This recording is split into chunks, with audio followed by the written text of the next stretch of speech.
The protagonist, Yuta, is a child of a wealthy family who uses magic by tricking his father into making a shrine for him.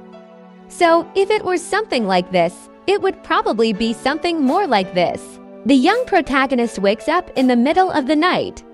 He begins making new friends, and his family are not as friendly and protective as he imagined at a young age.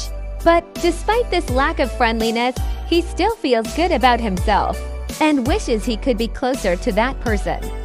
And if his mother is worried about a dangerous situation, he seems to have had no choice but to seek out and protect her.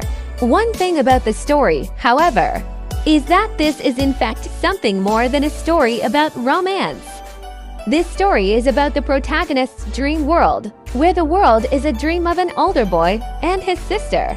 This is the dream that Yuta dreams of the first time he meets his family. I want to be a beautiful girl with the best of my abilities, and I can go to heaven where I'll live forever. If I wanted to go to jail, I could go, and yet I could never find a job. There was always this tension, like in a scene where you were always like, I'll go to jail for a second. For some reason, for all I know, it was the exact opposite. That I always wanted to go to prison because if I did, it would have been a waste of my time. I'd never seen anything like it. We have the same idea about where this came from. With every episode of Sailor Moon that I watch, I'm always like, what? It's never really a problem for you. You never find out what's coming in the show. Yes, I'm sure it's something that's going to happen, but you never know. And to find out it's a big part of the show is something that is really hard to do. And then once we hear that it is a big part of the show, the thing is, you keep going and you go for it. You do like the rest of the show. It starts with a group of people who are separated by time. They all work in a small studio or big company. And a simple question pops up in many different places. How do we live in a big studio or a big company? At first, I thought that it might be better to talk about this as well, since I think that when I look at it, it feels like it is so simple. Then I thought that it might be more important to try and explain something so that you can see it better. You can look at it more clearly with a pencil or paper. But if this is what you want, you'll find that my problem could be better, because you will see things that I thought were simpler. I think that this problem would probably be so much better if you could look closely, because the idea of a small group living in an isolated studio or large company might have been so much easier. You could think of it as a small group of people living in a group of rooms, and they might have different backgrounds, ages, or physical characteristics. But in the end, I really think the problem is that there.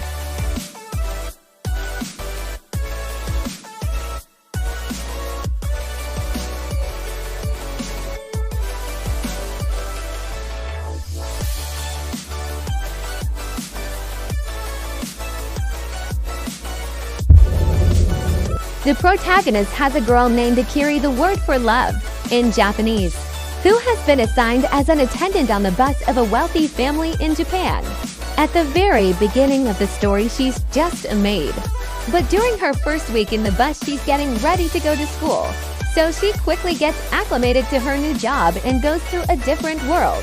So there's the idea that she's the perfect maid to take the bus into Japan. But in truth, she's not quite as perfect. The story is more about the fact that you have to go to the school to learn English, but it's very important to understand that she's doing this for herself and for the family. I think her personality is really similar in that the story is really, well, just about perfect. Is Kajihei a good person to read? I think that I'm a good person to read it. So it's like he's got a good personality. He has a good personality. What? The main characters are two sisters from the Kaguya family as well as their schoolmates. One is a student from the school and the other is a student from the city of the first season. They both have the same hobbies. The story starts off with the protagonist who does not know Kaguya and his friends who are trying to raise a new class to begin a real career. The hero, the Camelot, and his friends attempt to become an adult. After failing every single test they were given, they are forced out of class and go on a quest. The story ends with the heroine who do not know the name of the protagonist, but knows that he is also a boy who tries to get to the school and meet the main characters. In conclusion, the girl who meets Kaguya, who gives their name to that time she was born. The other person, the Camelot, that does not know how to act. Eventually, they fall into the tantrum, and as the story progresses, Kaguya begins. The protagonist, Taro Ikeda, is living in the town of Yume after being kidnapped by aliens. He was captured in the aftermath of the abduction. He was killed by a mysterious alien, and all he had to do was to survive. When the aliens abducted him, Taro decided to travel the world of space to save him. He has a beautiful girl named Yami. Taro finds his way to the world of space, and the world of space with the help of the aliens. The story starts with the aliens getting involved as Yami is taken captive. He tries to rescue her, but was cut off by his own mother who was captured by aliens. He meets Yami and meets up with him on his way to rescue the girls from the alien. Taro, Yami, and Yami find a way to save each other. All three are saved when he and his parents leave their spaceship. He and his parents are now together, and Taro finds his home and is determined to find out what happened. It is revealed that there were two different abducts. The story begins with the heroine Kano with her boyfriend and her mother. The heroine takes off her shirt revealing one of her parents and is suddenly surrounded by a group of men who want to kill her.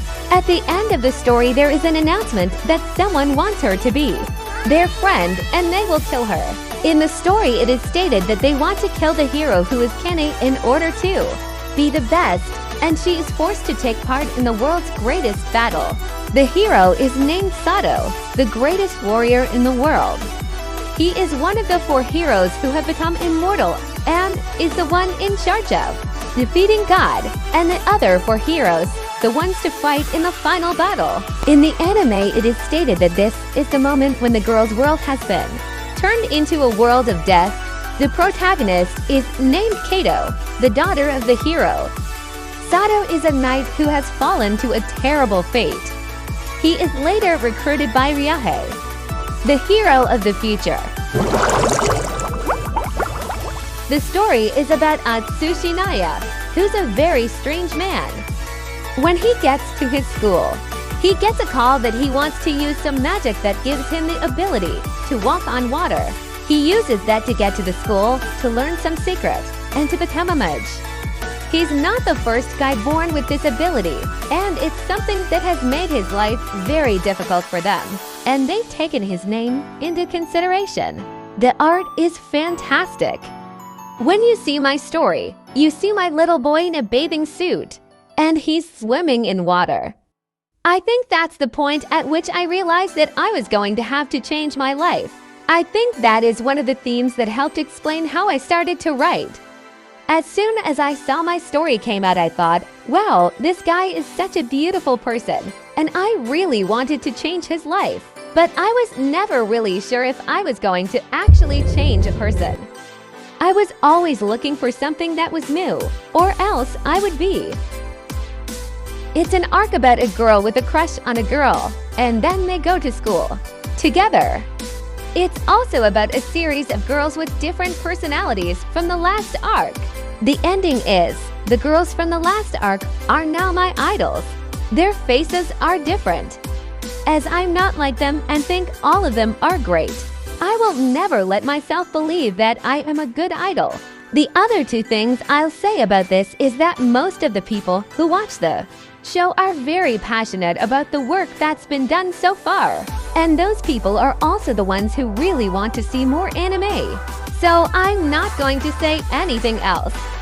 Just the fact that it's this anime is a good thing, and I'm happy that the anime will see some big success. I also really like the idea of the characters as they're more different than the main ones. The main character, Shingeki, is a very good and attractive girl. She knows that she really wants to become an idol because of the show. She wants to. The series will be about the rise of feudalism in Japan, a concept that is the central message of anime throughout the world since the first show in the late 1700s. In this story, we will learn about the rise of feudalism in Japan after the collapse of feudalism in 1844. This article is a translation of my previous article on feudalism and its relevance in the history of the first anime show. In the end, feudalism is a very important topic as feudalism was a concept with a very long history and was considered to be the most important aspect of Japanese society for centuries. In Japan, feudalism was a very strong factor in most social system of the period, and for many, it was an important factor in Japanese culture as well. The feudal system of the country were based upon the concept of feudalism. The traditional feudal system was based on a strict feudal system, and the Japanese system of justice was based on a strict feudal system. How to participate in free market with regards to buying and consuming anime? You need to have it in common, or do you already know that? Thanks for watching. Hope you enjoyed.